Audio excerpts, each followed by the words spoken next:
I'm driving through Warsaw, late at night. Look at this city. Clean streets, quiet trams, working systems, people walking home safely. No chaos, no noise, no fear. And the strange thing is, 80 years ago, this city was rubble. Not damaged, destroyed. Entire sections of Warsaw were wiped off the map during the Second World War. Buildings gone, roads gone, industry gone, hundreds of thousands dead. Now look at it. Glass towers, modern transport, functioning infrastructure, one of the safest and most organized cities in Europe. And as I drive through these streets tonight, I want you to think carefully about a dangerous question. How does a country with no oil, no gold, no diamonds, no cobalt, rebuild itself into a modern economy, while the richest continent on Earth remains trapped in dependency? Because Africa has everything. Oil, gold, diamonds, cobalt, lithium, the youngest population on the planet. And there is a number that almost nobody talks about. Since 1960, according to data compiled by the OECD's Development Assistance Committee, more than $1 trillion in foreign aid has flowed into Africa. $1 trillion. Read that again. 1 trillion. Now ask yourself the question that should follow.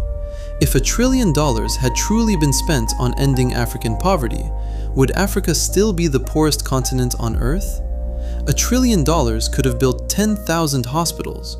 It could have built schools in every village, roads, power stations, clean water systems, industries. But here we are, after 60 years, after $1 trillion, and the headlines still read the same. Famine, crisis, disaster, refugees, donor conference, appeal launched.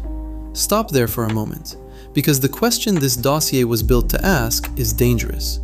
What if the system was never really designed to end African poverty? What if it was designed to manage it?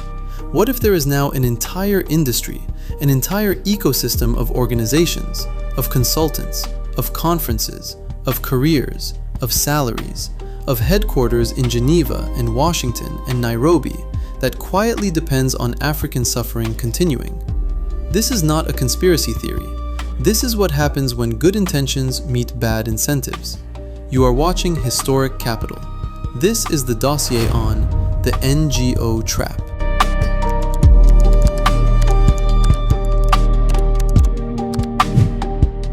Before I go further, I have to be honest about something. Aid saves lives. Let me say that plainly. When an earthquake hits, when famine breaks out, when a refugee camp needs water within 48 hours or people will die, humanitarian aid saves real human beings.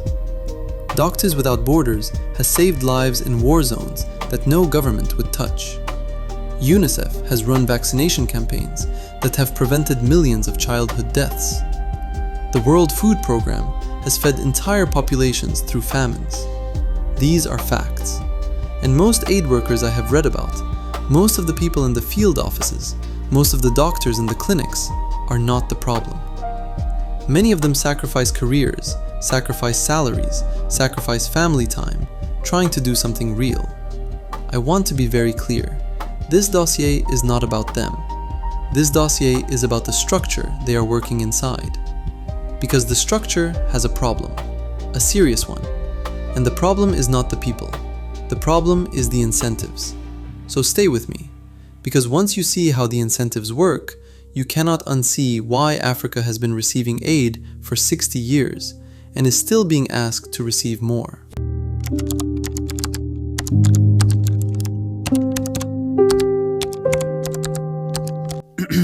Open the files. According to OECD data, global official development assistance now exceeds $200 billion every single year. A significant portion of that flows toward Africa. But here is the part they do not put on the donation page. When $1 is donated, $1 does not arrive in Africa. Far from it. According to evaluations published by institutions including the Center for Global Development and the Brookings Institution, significant percentages of aid flows are absorbed before they ever leave the donor country.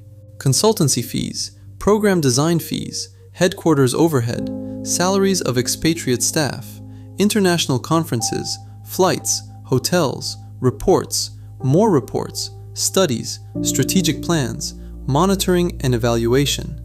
Then come the implementation costs on the ground, local staff, vehicles, usually white Land Cruisers, the unofficial symbol of the entire industry, office rent in the wealthy neighborhoods of African capitals, per diems, workshops, trainings, conferences in Mombasa and Cape Town and Marrakesh. By the time the dollar reaches the actual person the donor wanted to help, a fraction of it remains, sometimes a small fraction. This is not me saying this. According to published research reviewed by development economists, operational and overhead costs in aid delivery can be extremely high. In some programs, most of the money never reaches the beneficiary at all. Now think about what that means, because here is the uncomfortable truth. A system in which most of the money never reaches the poor is not a system that is failing. It is a system that is succeeding at something else. It is succeeding at running itself.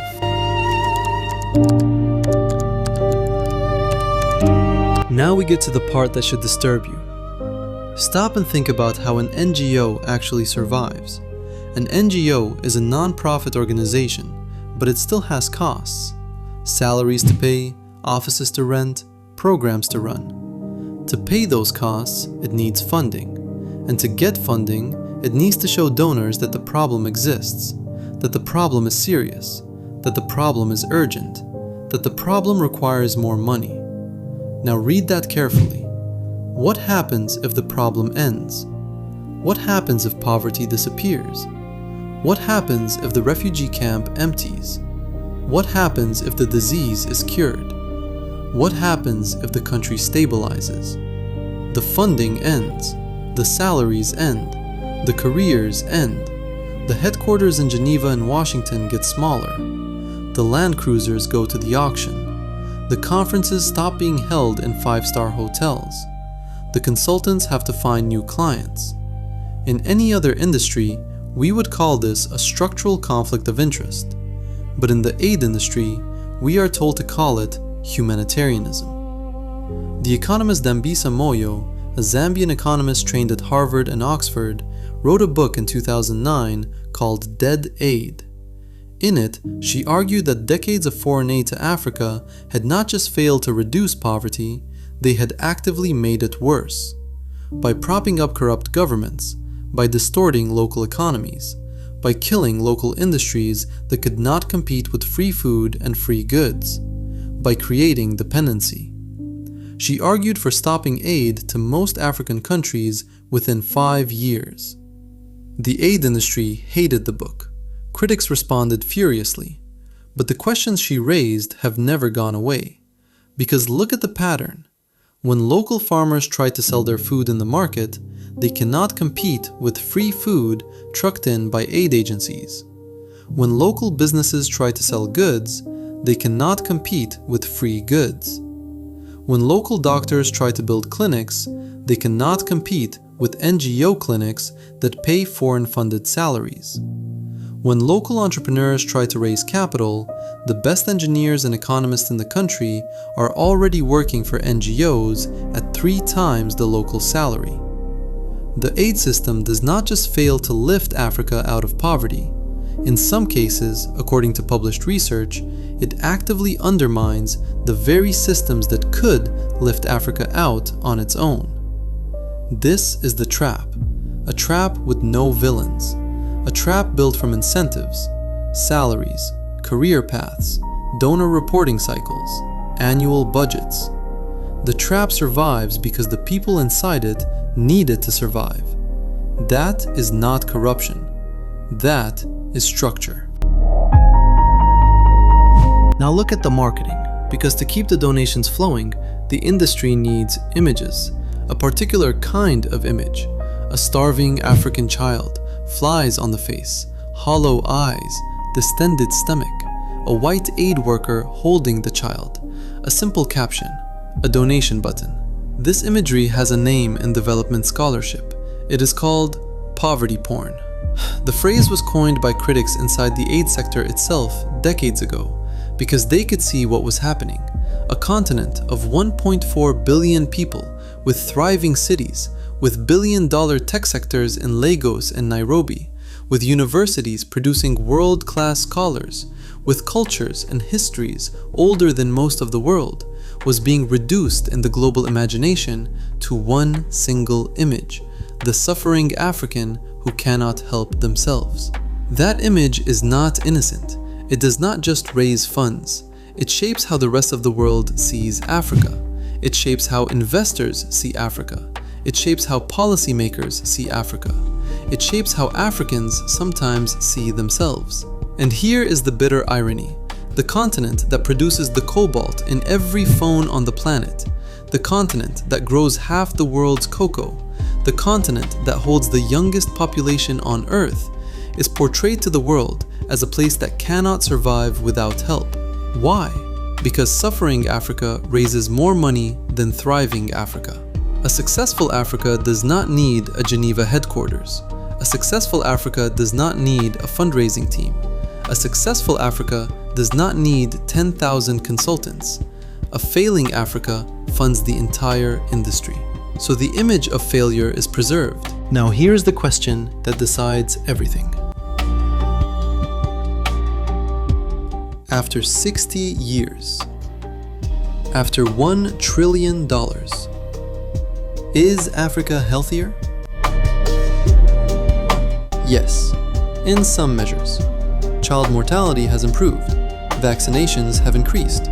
Some lives have been saved. These are real. But is Africa more economically independent? Less. Is Africa more self-sufficient in food? No. Many African countries now import more food than they did 50 years ago. Is Africa more industrialized? In many countries, no. The continent has actually de-industrialized in places. Are African governments more accountable to their own citizens? According to research by development scholars, in some cases, the answer is the opposite. When a government receives more revenue from donors than from its own taxpayers, who does that government ultimately answer to? The donors, not the people. This is one of the deepest critiques in development economics. A government funded by aid becomes less accountable to the people it governs, because the check does not come from them. So the citizen loses leverage, the donor gains it. Democracy becomes a performance for foreign capitals, and the people who were supposed to be helped end up further from real power than they were before. So let me return to where we started. $1 trillion, 60 years, a continent that should have been transformed, and the system that handled that money still asks for more. I am not telling you that aid should end tomorrow. In real emergencies, real lives are still saved. I am telling you to see the structure behind the headlines. Some systems are not designed to solve problems. They are designed to survive them. The NGO industry is one of them. So what do you watch? What do you read? What do you ask? 1. When a charity asks for your money, look at where the dollar goes. A reputable charity will tell you what percentage reaches the field. If they cannot tell you, something is wrong. 2. Watch for African solutions. The most lasting impact in African development in the last 20 years has come from African entrepreneurs, from African banks, from African telecoms, from African universities, mobile money in Kenya, tech hubs in Lagos, manufacturing in Ethiopia and Morocco. These were built by Africans. They were funded by Africans. They were run by Africans. Watch for these. Support these. 3. Question the images. When you see a charity advertisement showing a single suffering African child, ask what is missing from that picture. Where is the African doctor working in that hospital? Where is the African engineer building that water system? Where is the African teacher in that classroom? Their absence is not an accident. It is the marketing of an industry that needs Africa to look helpless. 4. Support real reform voices. There are African economists, African journalists, African policy experts who have been making this argument for decades. Dambisa Moyo, Mo Ibrahim, No Violet Bulawayo, many others. They are not enemies of African development. They are the ones fighting for it. We have opened the files before: the subsidy trap, the debt trap, the INEC files, the quiet collapse, and now this. In every single dossier, the pattern is the same. Africa is rich. Africa is told it is poor. Africa is offered help. The help arrives with conditions. The conditions benefit the helper more than the helped, and Africa stays where the system needs it to stay. This is not conspiracy, this is architecture. If this dossier made you see the donation page differently, share it with one person who still believes that giving more is the answer. Subscribe, because the next file goes inside the African solutions that are already working, and the people fighting to make sure they grow. You are watching Historic Capital. The truth is in the transactions. Follow the money.